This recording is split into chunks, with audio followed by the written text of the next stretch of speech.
नमस्कार, आपका स्वागत है मेरे चैनल हिंदी ज्ञान गंगोत्री में। आज हम पढ़ने जा रहे हैं वापसी कहानी। वापसी कहानी की जो लेखिका है उनका नाम है उषा प्रियवदा। इनकी प्रसिद्ध कहानियां हैं जिंदगी और गुलाब के फूल, कितना बड़ा झूठ, रुकोगी नहीं राधिका, इस प्रकार की प्रसिद्ध कहानियां। उन्हीं में से एक कहानी है वापसी।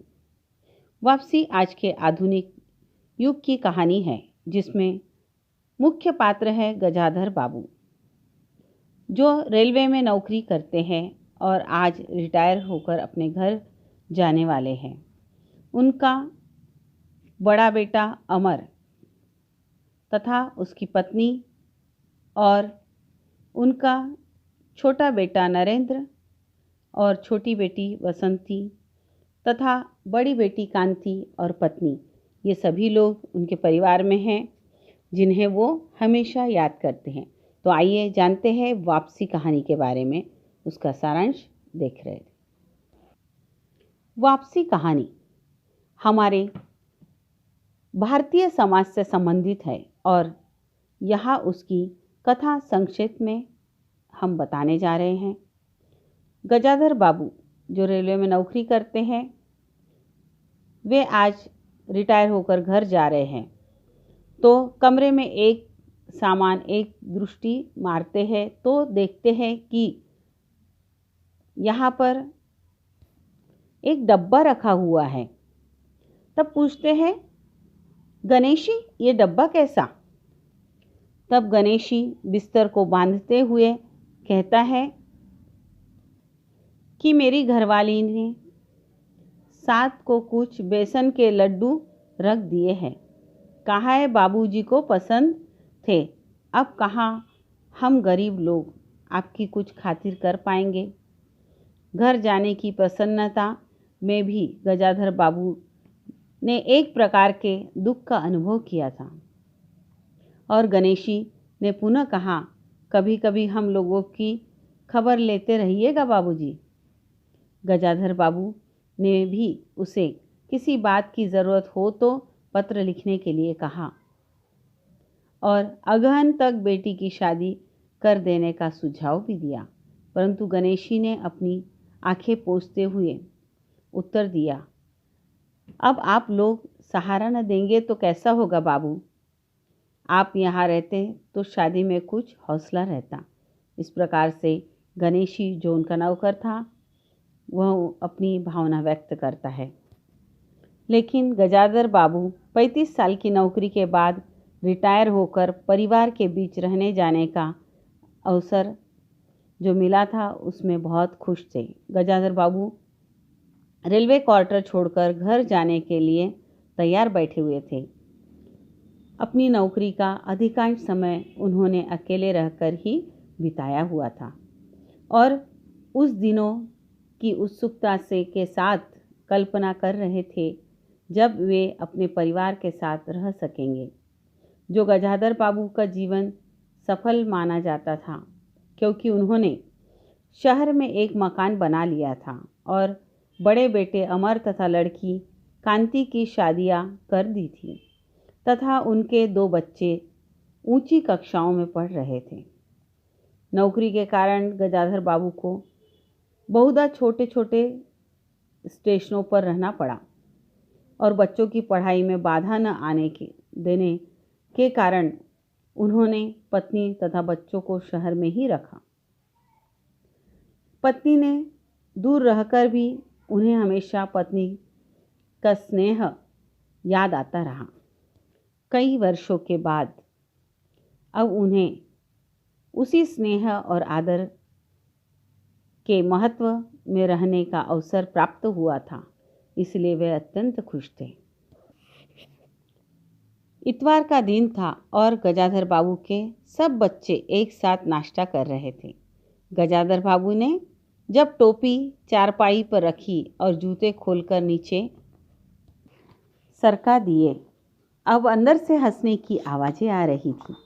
उनके चेहरे पर भी मुस्कुराहट आ गई और बिना खासे वे अंदर गए। उन्होंने देखा कि छोटा बेटा नरेंद्र गत रात देखी गई, मतलब पिछली रात में देखी गई किसी फिल्म का नृत्य नकल कर रहा था और बेटी बसंती कहाए लगाकर हंस रही थी। बड़ी बहू अपने तन बदन की सूध भुलाए उन्मुक्त रूप से हंस रही थी और गजाधर बाबू को देखते ही सभी सावधान हो गए और ये स्वयं इस मनोविनोद में भाग लेना चाहते थे। लेकिन सबके शांत होने से वो भी खिन्न हो गए। उन्होंने बैठते हुए कहा, बसंती, चाय मुझे भी देना। तुम्हारी अम्मा की पूजा अभी चल रही है क्या? इस प्रकार से वे बेटी से प्रश्न पूछते हैं। बसंती प्यालों में चाय छानने लगी और बहू तथा नरेंद्र वहाँ से चले गए। बसंती पिता के लिहाज में चौके में बैठी माँ की राह देखने लगी। कुछ देर में गजाधर बाबू की पत्नी हाथ में अर्घ का लोटा लिए तुलसी को जल डालती है। उन्हें देखकर बसंती चली गई और पत्नी ने पति से कहा, मतलब गजाधर बाबू की पत्नी गजाधर से कहती है, आप अकेले बैठे हैं, ये सब कहाँ गए? चौके में जाकर उन्होंने फिर देखा तो बर्तन का ढीक पड़ा था। गजाधर बाबू की पत्नी गुस्सा हो गई और कहने लगी, पूजा करके सीधे चौके में घुसो। फिर उन्होंने नोक-झोंक की और आवाज़ चढ़ाते हुए नौकर को आवाज़ लगाई, लेकिन नौकर ने कोई जवाब नहीं दिया। तब कहने लगी कि बहू ने भेजा होगा बाजार। एक लंबी श्वास लेकर चुप हो गई। गजाधर बाबू बैठे चाय और नाश्ते का इंतज़ार करते रहे। उन्हें याद आया कि रोज़ सुबह पैसेंजर आने से पहले गणेशी, जो क्वार्टर में उनका नौकर था, वो उनके लिए जलेबियाँ और बढ़िया सी चाय लाकर देता था।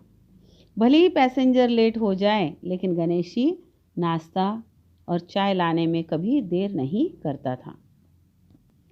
गजाधर बाबू का ध्यान अचानक पत्नी की शिकायत भरे स्वरों की ओर गया। सारा दिन इसी खींच खींच में निकल जाता। इस गृहस्थी का धंधा पीटते पीटते उम्र बीत गई, कोई ज़रा भी हाथ नहीं बटाता। इस प्रकार शिकायत करते हुए पत्नी गजाधर बाबू को बात बताती है। तब गजाधर बाबू पूछते हैं, बहू क्या किया करती है? तब पत्नी कहती है कि पड़ी रहती है। और बसंती को फिर कहो तो कॉलेज जाने का बहाना बनाती है। मतलब बहू और बेटी दोनों भी गजाधर बाबू की पत्नी को काम में मदद नहीं करती हैं। गजाधर बाबू ने बसंती को बुलाकर कहा, आज से शाम का खाना बनाने की जिम्मेदारी तुम पर है। सुबह का भोजन तुम्हारी भाभी बनाएगी। और बसंती मुंह लटकाकर बताया कि बाबूजी, पढ़ना भी तो होता है मुझे। तब गजाधर बाबू अपनी बेटी को समझाते हुए कहते हैं कि तुम सुबह पढ़ लिया करो, तुम्हारी माँ बूढ़ी हुई जा रही है, उनके शरीर में अब वह शक्ति नहीं बची है कि तुम्हारे और भाभी दोनों के काम करें, बल्कि तुम दोनों ने अब उनकी सहायता करनी चाहिए।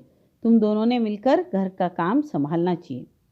बसंती चुपचाप चली गई और उसकी माँ धीरे से कहने लगी, पढ़ने का तो एक बहाना है, कभी ही केवल पढ़ने का बहाना है, उसे तो शीला से ही फुर्सत नहीं। इस प्रकार पत्नी शिकायत करती है। शीला क्या जाने से मना करूं तो सुनती नहीं है।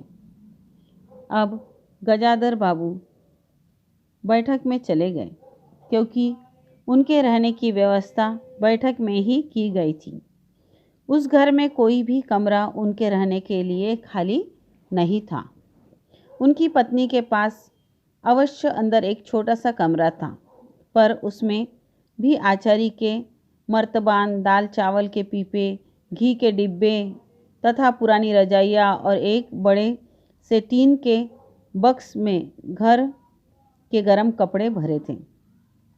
इसलिए जिस प्रकार किसी मेहमान के लिए कुछ अस्थायी प्रबंध कर दिया जाता है, उसी प्रकार बैठक में कुर्सियों की दीवार से सटाकर लगकर मतलब बीच में गजाधर बाबू के लिए पतली सी चारपाई डाल दी गई थी। जब कभी उनकी पत्नी को कोई शिकायत करनी होती तब वह भी उनके पास चटाई बिछाकर बैठ जाती। जब एक दिन वह चटाई लेकर आई तब गजाधर बाबू ने धीरे से कहा, जब हाथ में पैसा कम रहेगा कुछ खर्च कम होगा। और वह कहने लगी कि खर्च तो वाजिब है, किसका पेट काटेंगे। यही जोड़ गांठ करते करते बूढ़ी हो गई हूँ। न मन का पहना न मन का ओढ़ा, केवल बचत ही की। तब गजाधर बाबू को पत्नी की बातें सुनकर बड़ा आश्चर्य हुआ और वो सोचने लगे, जिस पत्नी के हाथ के कोमल स्पर्श और मुस्कान की याद में उन्होंने संपूर्ण जीवन बिता दिया, उन्होंने अब यह अनुभव भी किया कि आजकल परिवार की सब परेशानियों के लिए उन्हें उत्तरदायी समझा जाता है। उन्हें चटाई पर सोती हुई पत्नी का चेहरा श्रीहीन और रूखा तथा शरीर बहुत बेडौल और कुरूप प्रतीत होता है। वे चुपचाप